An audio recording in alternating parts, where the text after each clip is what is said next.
In the workplace, the way you say it matters just as much as what you say. Wait, so I've been saying that wrong this whole time? Exactly what happened to me on my first day. That's exactly why we made this show. 1 hour before the client walks in. I open Marcus's slides. He's presenting with me today. Same level as me, not below me. And the slides were... Not ready. Half the numbers were old. 2 slides had no ending at all. Just stopped. Did you tell him? I had to. 1 hour. A client walking in the door. Someone had to say something. What did you say the first time? Hey, maybe just look over slide 6 again. It feels a little not done yet? That's it? That's it. And he said, okay, sure, and changed nothing, because I didn't actually tell him anything. So the real story starts after that, when you had to say it again, better.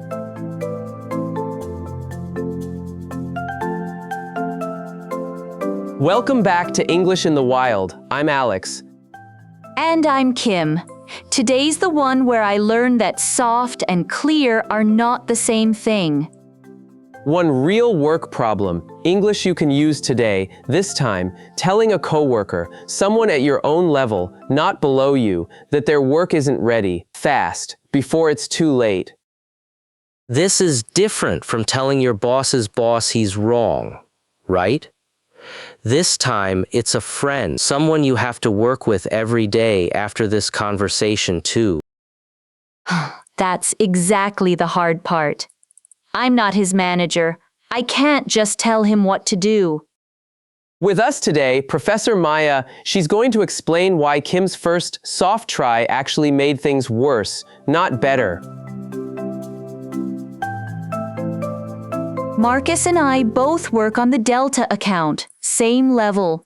We were both presenting to the client today, a big renewal meeting. I saw his part of the deck at 10 a.m. The meeting was at 11. I saw right away it wasn't ready. Old numbers, 2 slides with no clear point. So you told him at 10. I told him something at 10. Not the real problem. I said it. Maybe look at slide 6 again. That kind of thing.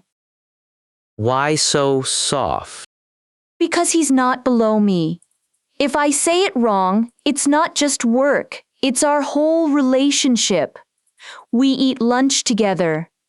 I didn't want him to feel small. So at 10:15, I checked again. Same slides. Nothing changed. And that's when you knew. That's when I knew my soft words didn't say anything real. He heard maybe, not this is a problem. So what did you do with 45 minutes left? I walked back to his desk, and this time I said it straight. No, maybe, just the real thing. Maya, why didn't Kim's first soft try work? Because it wasn't actually soft, it just sounded soft. Underneath the nice words, Marcus could still hear that something was wrong. He just didn't know what. So he felt judged. But he didn't get any real information. Exactly, that's the worst mix. A little judgment and zero help. He can feel that you think something's wrong, but you never told him what to fix. So soft words don't protect the relationship. They just hide the real problem. Right. Most people think being direct will hurt the relationship, but it's usually the opposite. A clear, specific point feels like help. A soft, unclear point just feels like judgment with no answer. Does this hit harder with a coworker at your own level, not your team below you? Much harder. With someone below you, feedback feels normal. That's part of the job. With someone at your own level, people worry. Is this even my place to say? So they soften the words so much, the real message disappears completely. But here's the thing. Marcus didn't need Kim to be gentle. He needed Kim to be clear. Those aren't opposites. You can be both. Okay, so what does clear but still kind actually sound like? 3 moves. All 3 keep the relationship safe while making the message completely clear. Move 1. A specific point, not a judgment about the person. Not this feels unfinished. That's a judgment. Instead, slide 6 still has last month's numbers and slide 8 has no ending yet. That's a fact. Not an attack on Marcus. So instead of talking about how it feels, You talk about exactly what's wrong. A feeling is soft, but it's also unclear. A fact is clear, but it's not personal. Move 2. Say what could really happen, plainly. Not hiding it, not making it bigger either. The client's in the room in 45 minutes, and this could look bad for both of us. So you're not saying you're going to fail. You're saying here's what could really happen for both of us. Exactly. Both of us matters. You're on the same team with the same problem at the same time. Move 3. Offer to help, not just to point out the problem. Want me to help you fix slide 6 right now before the client gets here? so the last thing they hear isn't the problem. It's an offer. Right. You don't just tell them what's wrong and walk away. You stay and you help fix it if they want that. A fact, not a feeling. What could really happen plainly? Then, an offer to help. All 3 together do one thing. They make the message clear without making it about the person. So Maya, my first try. Maybe look over slide 6. It feels a little not done yet. What was actually wrong with that? It sounds kind, but it's actually judgment, wearing a soft coat. Feels a little not done tells Marcus you think something's wrong without ever saying what. So, the soft judgment trap sounds nice but gives no real help. That's a good name for it, the soft judgment trap. It feels kinder in the moment, but it actually leaves the other person more lost than a clear, plain sentence would. A soft word with no fact inside it isn't kindness. It's just judgment, wearing a nicer coat. So I thought I was protecting Marcus's feelings. I was actually just not telling him the truth in a nice voice. That's exactly it. And notice, Marcus wasn't angry when Kim came back the second time with real facts. He was actually relieved because now he finally knew what to fix. So clear isn't the risky choice.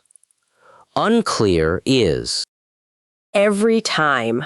A clear message might feel a little harder to say, but an unclear one costs both people more time and more worry in the end.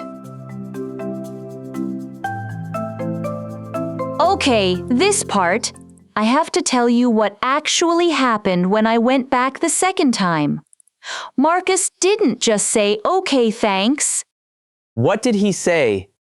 He got a little upset. Something like, "I know it's not perfect, but I've been working on this deck since yesterday. I don't need you checking my work." Oh, that's a hard moment. This is exactly the moment most people give up or say sorry and stop talking. What did you actually say back, Kim? I said, "I'm not checking your work. I'm on this call too. If it goes badly, it's bad for both of us. I just want us both to walk in ready." That's the move. You didn't argue about whether he worked hard. You didn't say sorry either. You just said what could really happen again, calmly, and for both of you, not just him. So when someone gets upset, you don't fight back and you don't back down. You just say the real reason again. Exactly. Marcus wasn't really angry at Kim. He was scared with 45 minutes left. Repeating "we're in this together" is often the fastest way through that. And it worked. He stopped, looked at the slide again and said, "Okay, show me slide 6. That's the whole shift in one sentence, from "you're attacking me" to "we're fixing this together." Let's practice. Kai, you're Kim. You just saw a coworker's slides and they're not ready. 1 hour left.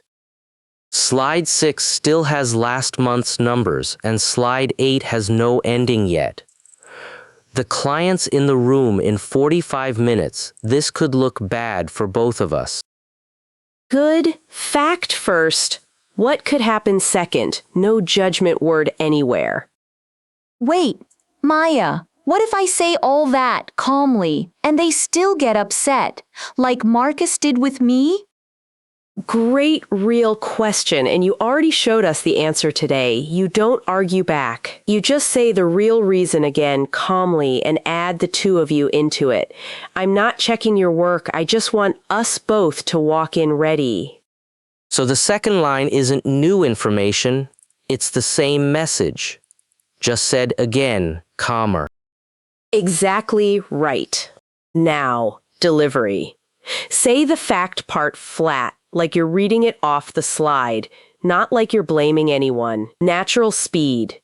Slide 6 still has last month's numbers, and slide 8 has no ending yet.